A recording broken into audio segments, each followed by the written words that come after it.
தேவனுடைய பிரசுத்த நாமத்திற்கு மகிமை உண்டாவதாக. இந்த காலை வேளையிலே உங்கள் அனைவரையும் ஆண்டவராக இயேசு கிறிஸ்துவின் இன்ப நாமத்தில் உங்களை அன்போடு வாழ்த்தி வரவேற்கிறேன். விண்துளிகள் வாயிலாக இந்த நாளில் சந்திப்பதிலே மிகுந்த மகிழ்ச்சி அடைகிறேன். யாக்கோபு 5ஆம் அதிகாரம் 13ஆம் வாக்கியம் சொல்கிறது, உங்களில் ஒருவன் துன்பப்பட்டால் ஜெபம் கடவன், ஒருவன் மகிழ்ச்சியா இருந்தால் சங்கீதம் பாடக்கடவன் என்று சொல்லி நாம் வாசிக்கிறோம். இந்த நாளின் செய்தியாக சந்தோஷமும் பணமும். ஒருவருடைய வாழ்க்கையிலே சந்தோஷம் இருக்கும். ஒருவேளை பணம் வந்தால் அதிக சந்தோஷமாக இருக்கும். அந்த குடும்பம் துக்கத்தில் இருக்கிறாரு, மகிழ்ச்சியாக இருக்கும். எப்போ வேணாலும் நம்ம எல்லாரையும் காரியம் செய்யலாம், எந்த பொருளும் வாங்கலாம் அப்படி சொல்லி சந்தோஷமாக இருக்கும்.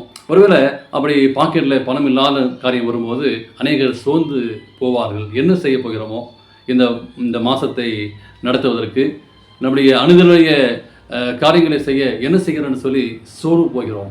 எனவே சந்தோஷமும் பணமும் என்ற தலைப்பிலே நாம் வாசிக்கிறோம்.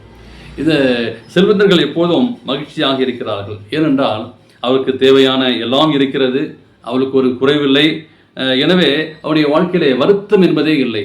ஆனால் ஏழைகள் அநேகர் இருக்கிறார்கள். அவருடைய வாழ்க்கையிலே வருத்தமான ஒரு காரியம், சஞ்சலமான ஒரு காரியம் என்று இருக்கிறது. ஆனால் இந்த உலகம் சந்தோஷத்தில் செல்வத்தில் இல்லை. பெரிய செல்வர்கள் அநேக எந்த விதமான சந்தோஷமும் சமாதானமில் இருக்கிறார்கள்.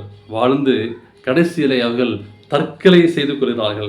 பல உலகிலே பார்த்து கொள்ளலாம். சமீபத்திலே என்னை பாதித்த நகைக்கடை ஒருவர் தற்கொலை செய்து கொண்டார். உங்களுக்கு தெரிஞ்சிருக்கும், நகைக்கடை ஓனர் ஒருவர் தற்கொலை செய்து கொண்டார். உலகம் முழுக்க எல்லா இடங்களிலும் அதிபதியானவர் ஏன் தற்கொலை செய்து கொண்டார்?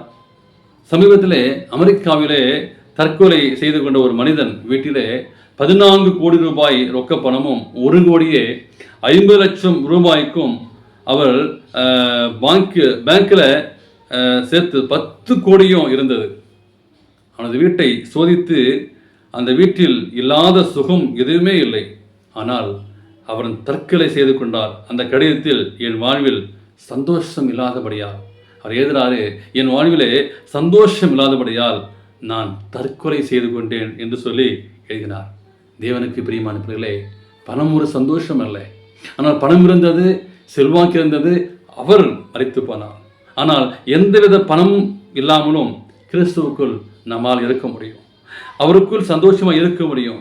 மிக கொடிய சூழ்நிலை மத்தியிலும் பவுலும் சீலாவும் அங்கே பாடினார்கள், சிறையிலே துதித்தார்கள். எப்படியேப்பட்ட ஒரு கொடுமையான ஒரு சூழ்நிலை இருந்தது, ஆனால் தேவனை துதித்தார்கள்.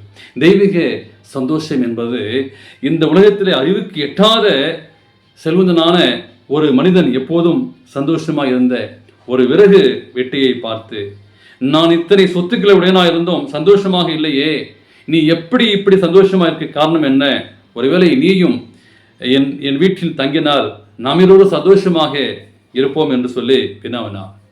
அந்த விறகு வெட்டி அவனை பார்த்து, நான் இங்கே வந்து தங்குவதால் என் சந்தோஷம் போய்விடாமல் இருக்க நான் இருக்கும் இடத்திலே இருந்து சந்தோஷமாக பாடி மகிழ்ந்தான். நீங்கள் எங்கே இருந்து இயேசுவை உங்கள் ரட்சகராக ஏற்றுக்கொள்ளுங்கள். அந்த வீட்டில் சந்தோஷம், அந்த இயேசு சந்தோஷமாக இடமாக மாற்றுவார்.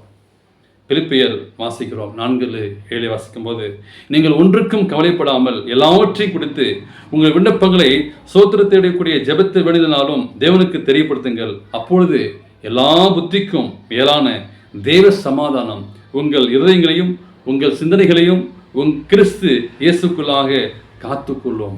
எனவே எது சந்தோஷம், எது மகிழ்ச்சி என்பதை எண்ணி பாருங்கள். கிறிஸ்துவோடு இணைந்து வாழக்கூடிய பணம் நமக்கு ஒரு சந்தோஷம் இல்லை. பணம் இருக்கலாம், ஆனால் உள்ளத்திலே சந்தோஷம் இருக்கிறதா? உள்ளத்திலே அந்த இயேசு கிறிஸ்து இருக்கிறாரா?